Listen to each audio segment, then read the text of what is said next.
سلام دوستان، امیدوارم خوب و عالی باشید. امروز میخوام لیست تمام شبکه‌های بزرگسالان رو توی ماهواره‌های مختلف خدمتتون عرض کنم. حتما کانال ما رو سابسکرایب کنید و تا آخر ویدیو با من همراه باشید. ماهواره ایرانی، بررسی، انتخاب، خریدی هوشمندانه.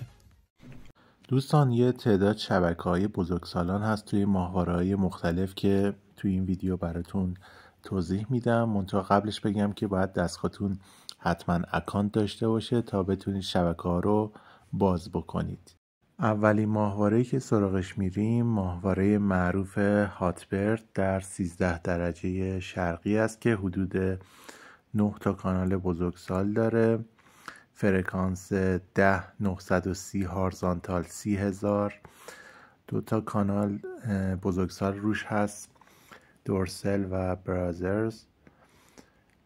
این 2 تا کانال رو میتونید روی این فرکانس دریافت کنید. و فرکانس بعدی فرکانس 11662 ورتیکال 27500. 2 تا شبکه بزرگسال داره که به صورت HD میتونید دریافتش بکنید. فرکانس بعدی 10719 ورتیکال 27500 هست که این هم 2 تا شبکه بزرگسال HD داره که میتونید دریافتش کنید روی ماهواره هاتبرد 13 درجه. و فرکانس 12188 ورتیکال 27500 یک شبکه بزرگسال داره که میتونید دریافت کنید. و فرکانس 12015 هارزانتال 27500 2 تا شبکه بزرگسال داره که البته این 2 تا شبکه به صورت 24 ساعته نیست و فقط چند ساعت در شبانه روز برنامه داره. و ماهواره بعدی که میریم سراغش ماهواره یوتلسات 16 درجه است.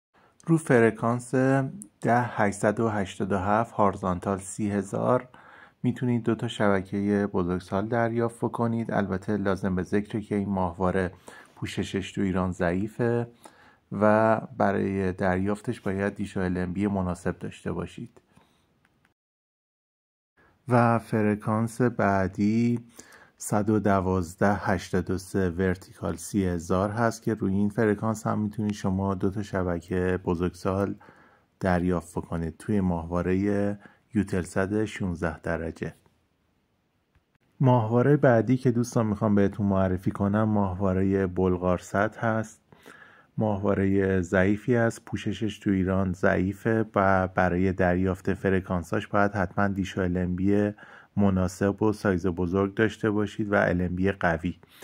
فرکانس 122.26 هارزانتال 30,000 11 تا شبکه بزرگسال رو براتون دریافت میکنه که تقریبا بهترین پکیجی است که توی ماهواره قرار داره و میتونید دریافتش کنید. البته میگم باید حتما دیش LNB مناسب داشته باشید چون این ماهواره پوششش تو ایران ضعیف است.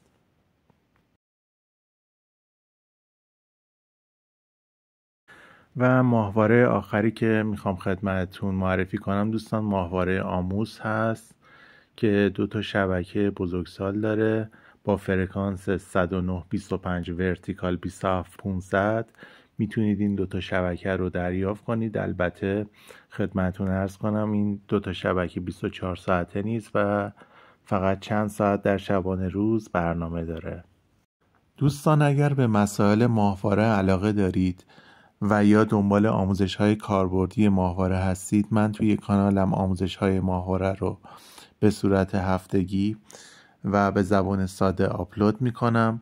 میتونید اونها رو تماشا کنید و حتما کانال ما رو سابسکرایب کنید. خیلی ممنون که این ویدیو رو تا آخر تماشا کردید و خدا نگهدار.